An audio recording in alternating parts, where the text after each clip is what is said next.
Good afternoon, my name is Chris from the Isle of Wight Observer, and I'm here this afternoon talking to Graham. Graham Sutcliffe from Easyway. That's right, Pyle Street in Newport on the island. Graham, I understand that you've been with the firm there for some time as a proprietor, is this correct? Yes, we've had a great run, 39 years. Wow, that's something, isn't it? Some time. It's never been a job or a chore. It's always been a pleasure and a hobby. Both customers and staff make my life easier. Did it start off as a hobby that It started off as a necessity. I left the Navy at 1985, but the year prior to that, we decided that although the Navy had given me an extra 10 years service, or offered me an extra 10 years service, I took the notion that I would only ever get aircraft carriers again. There was 3 at the time, and I would be transferred from Illustrious to Invincible to Ark Royal, and then back to Illustrious. They weren't the sort of warships that I thoroughly enjoyed, but all my life, apart from the aircraft carriers, has been on frigates. And frigates were great. You got to places, it was a bit rough and ready, but they were good, and the camaraderie was excellent. Whereas on an aircraft carrier, there could be almost 2,000 on there, and it's getting a bit too much, getting a bit too big. And you even polished your shoes on lunchtime, so we were walking on Ryde Beach, and I said to my wife that I'd been offered this extra 10-year service till I was 50-year-old. And she said, well, are you going to take it? I said, well, no. So a look of disgust appeared on my wife's face. I said, what we're going to do? I said, we're going to have a shop. I said, my family were all retail. I would like to be retail. So then the question is, what sort of shop? So, do you remember some years ago when we lived in Chatham, we went into this supermarket, whose name I cannot remember, it's since gone. They had this one area set aside with bins. Oh, and what a disaster it was. It was a real mess. So I said, do you remember those bins? Yes. I said, but if you could get on top of the cleanliness, keep it clean, bright, topped up, no mess, I said you would do well. So the idea was coming to that packaging was a no-no. And I said we'd be right at the front. How do we start it? I said, well, I've been listening to a programme, I think it was on Radio 1, and the Jimmy Young Show. And in there, every day he had the editor called Michelangelo, I think his name was, of the Grocer magazine. Yeah. And I thought, well, if anybody knows how to start this business off, I'm sure he does. So I wrote him a letter and said that, I wanted to do this. Could he give me any advice on where to get the barrels, where to get this? So he said, well, he wrote a nice letter back and saying he didn't have much knowledge of that side of it, but he'd found out for me a couple of local franchisees that wanted to increase their numbers. And one of them was called Easyway, and one of them was called Pick and Pack. And both were from the Hampshire area. So we went to Easyway and found out they were both ex-chief petty officers from the Navy. So we clicked straight away. Same language being taught, yes. So we negotiated, yes, and we started the first shop in Ryde in June the 20th, 1986. And then we moved to, we kept that one going, of course, and we moved to Ludwig Street, 21 Ludwig Street. and we were 5 years in Rugby Street. Rugby Street was very second class shopping. Okay. And the very first customer that came in, I was on duty hoping for a big turnout. We put some advertising in the candy press, and I was hoping that we'd see people. Well, there was nobody came in for the first hour or so. Then this elderly lady came in with 2 large shopping bags. And I thought, ideal, just what we're looking for. Yes, yes. And she carried the shopping bags all around the shop. And she came back to the counter and she said, there's a lot of spin dryers, but where are the washing machines? Oh my So I said, well, actually, it's food. Oh, I don't want food. So it was a very slow start, was Ludley Street, very slow. Let's say we lasted 5 years there, and the lease came up for renewal. I said, no, there's better places than this. And at the time there was 2 gateway stores. One, which is where the NHS had built the new property, which was HMV and then Poundland, I believe, before that. And the other one was where the crop ended up, which is now a camping environment. Down the other end of the Just high here. street. Yeah. And I came and spent 2 days stood on Pyle Street and watched the people, and they traversed from one gateways along the back to the other gateways. And that's marvellous.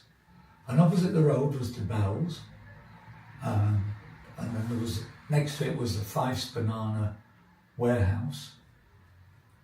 I thought, here would be ideal, and the shop came up. And the landlord was a very, very friendly and helpful man. And he was called David Hughes. He was well known locally. And we asked about the lease. Yes, he would accept us. Yes, we could change the use from an estate agent, which it was, into a food retailer. Yes, but the only problem was that the whole building, he wouldn't sublet the shop, so we had to take the next 2 floors up. I see. And these were both derelict, absolute mess. So we did take the shop and we got that going. Much improved trade into what Rugby Street was. And things triumphed from there. So that was 1986. What was the condition of the shop like when you took it on? Downstairs was not too bad. The first floor was okay. But the top 2, one was originally, I believe, the drawing room of, or a boardroom, better word for it. And there was remnants of paper and drawings and all. It was really badly littered. So I set about on the weekends and Sundays, decorating. I started at the top and worked my way slowly down. And the landlord had left a note in the lease that it could only be used for commercial purposes. So by the time I got the first top done, I knew a police officer. I taught in schools psychoproficiency. I thoroughly enjoyed that. I worked for the council, and that helped Rugby Street, Easy Way, survive. Because it didn't take a wage. The council paid a good amount for the instruction I gave, and I thoroughly enjoyed it. So the first people at the top of the place were a police officer and a lady assistant, and they dealt with drug problems in Newport. Next down became a dentist. Few and far between at the moment, aren't Yes, this was an NHS dentist, a Scotsman, very nice chap. And he made the practice very good. But because it was one floor up, it put off people with walking disabilities because you had to go one set of flights. Sure. The police then lost their funding for this drug rehabilitation, and they moved out. And then, following that, we had nobody at the top. And the landlord, David Hughes, by which time was living in Devon. He came back to see me and he said, "Oh, how are things going?" I said, "We're touch and go at the moment." I said, "It's really bad." He says, "Because we can't let commercially the top flat, we can't find anybody interested." Oh, he said, "Why don't you convert them into flats?" Well, yeah, I said, "That'd be great." I said, "But the lease doesn't allow that." Oh, he said, "We'll change the lease then," which he kindly did. So then we set about borrowing money from the bank, converting the top floor into a flat with a shower, a toilet, a kitchen. And that worked well. We soon got a tenant for there. So then we moved down to the next floor. This was a time when the Bells was being demolished, ready for British Home Stores to come. Yes. And I was working there one Sunday, decorating in the main area, the large room, and there was an almighty crash. I thought, blimey, the whole building shook. What's that? Crashed to the window. And they put a bulldozer straight through the Bells on the Sunday. Oh my goodness. And it just collapsed all into itself. And then they cleared it in a weekend and it was just rubble. I thought, blimey, that's swift. But then they had the Fives Banana warehouse on the side to demolish. Now that was a different kettle of fish altogether. It took them about 3 weeks to demolish that. There was 4 or 5 layers of brick on each wall. It was a well-made structure. Anyway, they got it down and British Home Stores started to build. And we at the time had 3 Morris Minor vans and a Ford Transit. Was this for doing your deliveries? Just for doing deliveries. The little vans were very interesting. One of them was 200 PDL 200H, and it was one of 3 vans owned by the Isle of Wight Water Company. Wow. There was 201, 200, which we had, 201 and 202. And we got them signed written, and they were fantastic. Fantastic little vehicles. I did many hundreds of deliveries in those, and we were well known. One was a beige one was a reddish colour one, and one was a beautiful teal blue one. What happened to the vehicles, I have to say? Right, Because well, the one vehicle I know, my neighbour in Ryde, he restores Morris Minors. So they never died, that's the main thing. We swapped 2 vans for a convertible, which he had. Yeah. So he was very pleased with that. We were, because the Transit was doing more and more work. We found out that the blue one went to a film company. He sold it to a film company, and it's appeared as a vehicle in a period of 1950s film, still with its 200H PDL 200H number. Fantastic. So, but I didn't manage to see that, and I can't recall what the film was. It wasn't still sign written with Easy Way. No. I think they'd repainted it, but it still had its original number plate. Fantastic. So, Easy Way was a franchise. Yes, it was a franchise for the first 5 years of our existence. And gradually, towards the end of Easy Way Limited, the stock we were getting that we'd ordered, we would get 20% of it. So I'd gone down, we were banking at the time with Midland on the corner, which is now HSBC. And I went down and I said, I think they're going to go bankrupt. So he said, I said, how would I fit in for increase of mortgage and a loan if they do go? So he said, well, the trading looks good, excellent. He said, yeah, I don't see there be any problem with the loan you want and the increase in overdraft.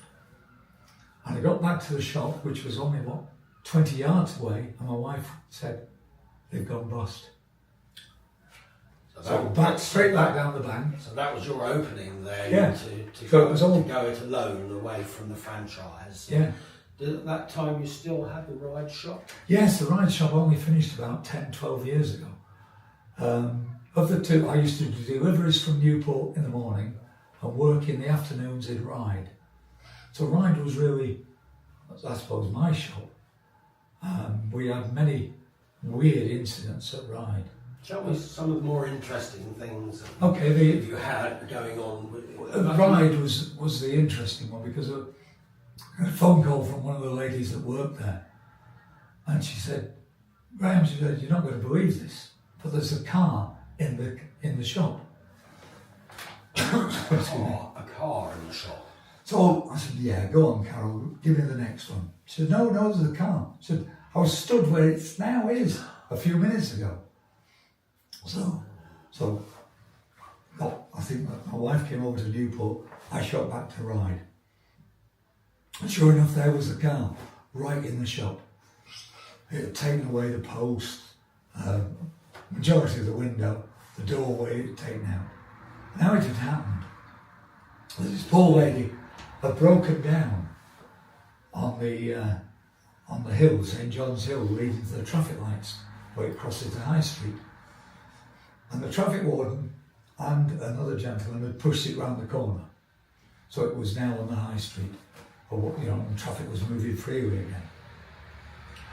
The lady phoned up her son-in-law, who came to tow it away.